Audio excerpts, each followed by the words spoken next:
Hi, this is Sarit Switzer, and welcome to the It Is Taught podcast, a podcast devoted to the teachings of Rabbi Shneur Zalman of Liadi as recorded in his most famous work, the Tanya. My hope for this show is to make these teachings accessible and relatable to the average person, regardless of prior Jewish education or affiliation. The episodes follow the prescribed daily study portions and are meant to serve as practical lessons in how to live your life as your true self and develop an authentic and powerful relationship with your Creator. I have personally experienced the effects the study of this work has had on me, and I'm excited to share what I can of this knowledge with you.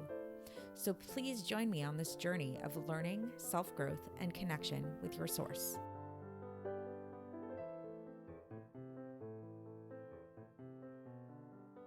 Hi, and welcome to the It Is Taught podcast. This is episode 265 for the 17th of Av in a leap year. So we've been having a pretty in-depth discussion as to the nature of speech, and in particular, this idea of speech and how it relates to the creations of the worlds plural. Right? And we've been talking about this idea, trying to delve into this deeper concept that there's a well-known teaching of the sages that the future to come, the Olam Haba, is created through the letter Yud, and our world is created through the letter Hey, and trying to understand what this means. And for context, this is part of a bigger discussion that we're trying to come to a deeper understanding of a teaching also from the sages about this idea that we create God's name through tzedakah. And this is based on this verse where we spoke about David HaMelech and how David HaMelech created a name and what that means. And we said that that is alluding to the fact on a deeper level, Kabbalistically, that we can create the name of God through our tzedakah. And how do we do that? So what is the name of God? The name of God is the tetragrammaton, the Yud Kei Vav Kei. So it's this kind of like discussion within a discussion within a discussion, like a Russian doll kind of situation, where now we're at this point where we're really delving into the name of God, and specifically how that relates to speech and how it relates to creation. And we've spoken about how there are two aspects of the letters of creation. There's the aspect of the form of the letters of creation, and then there's the aspect of the matter of the letters of creation. And we talked about how the form of the letters of creation can really be thought of as being the chokhmah, the primordial thought of the letters. Like it's kind of like just like before they're actually vocalized, before they're actually brought into speech. And that is manifest through the letter Yud, because the Yud is this like point. It's just like this very small point. So it kind of hints at this like very intuitive kind of like just like a spark or a point that's not yet elaborated upon. Versus when we actually talk about speech, this is where we talk about the Hey, and we talk about how the Hey is more expansive in nature. It also the first breath through which all speech comes from is that Hey, the sound of Hey, ha, right? And then it gets broken down into different types of letters and different types of particular sounds that we make. And so we were kind of talking about this yesterday, and we talked about this whole idea that this process by which the chokhmah, the primordial thought, has to come and become manifest in actual speech, which seems to be this like really big jump, right? Because it's like this thing of like that you have a thought in your head, you want to say something, and then immediately you say it. You don't have to tell your lips to move in a specific order or something. They automatically do that. So how does that big jump happen? We talked about yesterday that it actually has to go through Bina. It has to go through the higher Hey, which is the level of Bina, which is like this expansiveness within your mind. So that's kind of like where we left off yesterday. And today we're going to bring up a question in regards to all of this, namely, what is the question that we've been saying this whole thing that like, okay, so the future to come, the Olam Haba, that's created through the letter Yud, which kind of makes intuitive sense in the sense that we think of the Yud as being this like primordial, formless kind of thing that is like pre-thought. It doesn't have this like tangibility to it kind of in the same way that the Hey does, versus our world, which is very tangible, which is very manifest. It's full of multiplicity and diversity and all of that. This was created through the letter Hey, and this is speech. Okay, so now we have a big question about all this. What's the question? The question is, how does God create anything? So we've learned about this in depth in previous parts of the Tanya. The way that God creates anything in the world is through speech. which means that when we talk about God's speech, it's not just limited to our physical world in which we reside. It actually is the way that God creates everything, all of the worlds, whether we're talking about the lower worlds, whether we're talking about the higher worlds, whether we're talking about physicality, spirituality, it's all created through God's speech. So if that's the case, what's so different about our world? If everything is actually created through speech, first of all, what's the difference? And secondly, speech we know is hey. Speech is that malchus level, that level of hey. So how can we possibly say, even though it kind of sounded nice in a poetic sense, that Olam Haba is associated with Yud, this primordial spark or whatever, but Olam Haba is also created through God's speech. So how is it that Olam Haba is not also created through the hey? So that is the question that we're going to begin to try to address today. And we're only going to, the Alter Rebbe, as he often does, will spend a good amount of time really giving us an appreciation of the depth of the question. And only at the very end will he give us a little bit of a hint as to the answer. And then we'll have to stay tuned for more on that. But so here we go. So let's get into the text and go through the Alter Rebbe's journey with all of this. So for context, we are in Epistle 5. We're still in the middle of Epistle 5 of Iggeres HaKodesh. And so the Alter Rebbe begins, and he says, we're going to elaborate now about this teaching of our sages that this world, that our world was specifically created through the letter Hey. What do we mean by this? So it's known to all who are wise of heart, says the Alter Rebbe, that all of the multiplicity of all the worlds and all of the chambers, all the Heichalos, that they are innumerable in nature. There's too many, it's uncountable, as it says. So this is from Eov chapter 26, verse 3. It says, Hayesh mispar ligdudav. Do his regiments have a number? It's beyond measure. There's so many different worlds and chambers and everything like that. And not only that, in each chamber and in each regiment, there's actually thousands of thousands and myriads upon myriads that serve God. So this is something that it's a citation from Daniel chapter 7 verse 10, and this is just a known idea that there's just, not only are there myriads upon myriads of worlds and chambers within each one of those worlds, there's myriads upon myriads of them. So it's beyond number, and not only that. When we talk about the different levels of the soul, the nefesh, ruach, neshama, chai, and yechida, there are 5 basic levels of the soul, but it's a lot more complicated than that, because there's actually an infinite number of levels and subcategories within each one of these levels. And so too, when we talk about worlds, there's an infinite number of worlds, and so too chambers, and from this multiplicity of chambers that are found in Atzilus, Bria, and Yetzirah, these are the 3 higher worlds, general worlds. So it's not just it sounds simple at first glance, right? There's Atzilus, Bria, Yetzirah. Those are the 3 supernal worlds. And then you have our world of Asiya. It's a lot more complicated than that, because there are so many subdivisions within each one of these worlds.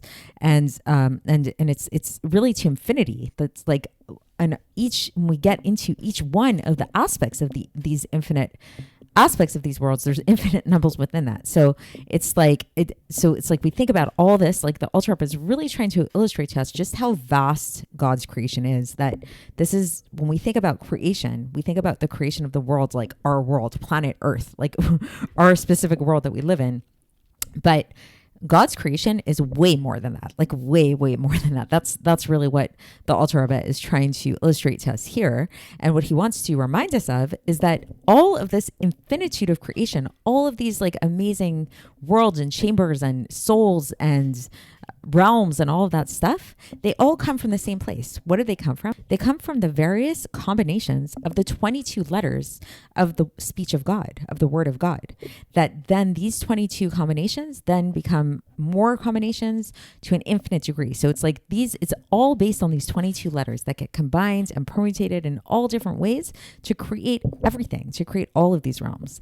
As it's described in Sefer Yetzirah, that 7 stones build 5,040 houses, meaning to say it's sort of a poetic way of describing how this process works. That you have 7 stones, so to speak, which is 7 letters, for example, and those 7 letters can create 5,040 houses. What that means, this is a little bit of math for you guys, very interesting, is that there's this idea of a factorial in math. So what is a factorial? A factorial can tell you the number of combinations and permutations that are possible given a certain subset. So let's make this really simple. So like, for example, the factorial of 1 is 1.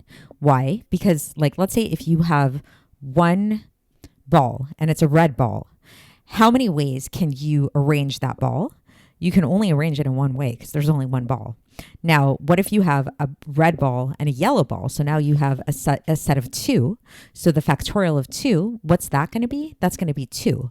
Why? Because you can arrange the ball you can arrange the balls so that there's the red one and then the yellow one follows it. That's one combination. And then you can have another one where you have the yellow one and then you have the red one after that. So that's the second combination.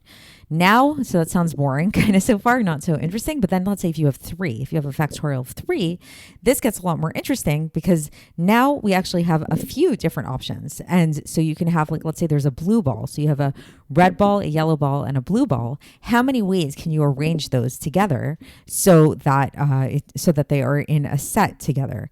And so so you can do, right, like blue, red, yellow. You can do blue, yellow, red. You can do yellow, blue, red, yellow, red, blue, all, different options. It comes out to 6. There's 6 different possibilities. And what's interesting is like it increases exponentially each time you add another level. So it's like the factorial of 3 is 6, but then the factorial of 4 is 24. The factorial of 5 is 120. So it keeps increasing in number. And when we get to 7, the factorial of 7, it jumps way up there to 5,040. So we see that this really increases to a very, very high degree. And if you start getting, so in the Sefer Yetzirah, now we can understand what it's talking about when it says these 7 stones that create 5,040 houses, that there are 5,040 different ways to combine these 7 letters, which really gives us a sense of just how magnificent, when we're talking about these permutations and combinations of the letters, how great it could be. And it goes onwards and onwards from there. So like the factorial of 8, for example, I'm going to look that up while I'm on here with you, is then it jumps up to 40,320. And so each time we add a number, it just goes onwards and onwards. So imagine if we're working with 22 letters, it gets really, really high up there. Like it's like, and this is, it's beyond the scope of what you can imagine. And so it's really, once we start getting to these really high letters, it's not something that we can even express. The mouth isn't able to, this is something the mouth cannot express in words, is the language that's used to describe this. And so, even though, says the Alter Rebbe, that it's true that amongst all of the different angels, and the different souls, there's many different levels, there's many different rungs, and to an infinite degree, higher and higher than each other. They all come from the same place. They all ultimately come from these permutations and combinations and substitutions, which also adds more possibilities. And atbash is a certain system of substitution with the letters. And all of this is explained in Shar Yechud V'Amunah, the second section of the Tanya, in chapter 12. We talked about this more there. You can go back and look that up if you'd like. So all of these things come from the same place, even though there's different levels. They all ultimately stem from the 22 letters of God. So we're left with that question, and we're ending the near of this section. So what is the answer to the question? The question is, first of all, what is the question? The question is, if everything comes from these 22 letters, what makes our worlds different than all these other worlds? So for now, we're focusing on all these other worlds. And one thing we can say about all of these other worlds is that in a general sense, yes, they all come from these 22 letters. But one thing that they all have in common is that they all possess a certain chokhmah and knowledge, they a certain wisdom and understanding, and they know their creator. They all have an awareness of God, which is something we lack in our world. It's like here we can believe in God, we can try to connect to God, but the awareness of God, like in a tangible way, the way that we look around and we see the sky, the sun, all those things, any world that's higher than our world, they actually experience this in an experiential way, because their life force comes from the inwardness of the letters, the form of the letters, which, if you remember what we talked about, where does this come from? This comes from the supernal chokhmah, as is explained above. So we're starting to get at the hint of the explanation for this, is that all of these worlds that are above our worlds, yes, they come from the letters. They truly do come from the letters, just like we come from the letters, but their source in the letters, the way they come from the letters is from the inner form of the letters, from the chokhmah of the letters. So that's it for today. And we're going to continue with this and hopefully get a little bit more clarity on the answers to what is it that makes our world so different when we continue along these lines tomorrow. And so I will speak to you then. Thanks for listening to the It Is Taught podcast, hosted by Sarit Switzer. This podcast is dedicated in loving memory of my maternal grandfather, Avraham Yitzchak ben Binyamin HaKohen of blessed memory. Music by Shoshana. If you enjoyed this episode and would like to support the show, please share it with others and subscribe on YouTube, Apple iTunes, Spotify, or wherever you listen to podcasts. And make sure to leave us a 5-star review. To find out more about the It Is Taught project, including more information on my soon-to-be published book, please visit our website, itistaught.com. To catch the latest from me, follow me on Facebook, Instagram, and Twitter. Looking forward to speaking with you tomorrow, and until then, have a great day.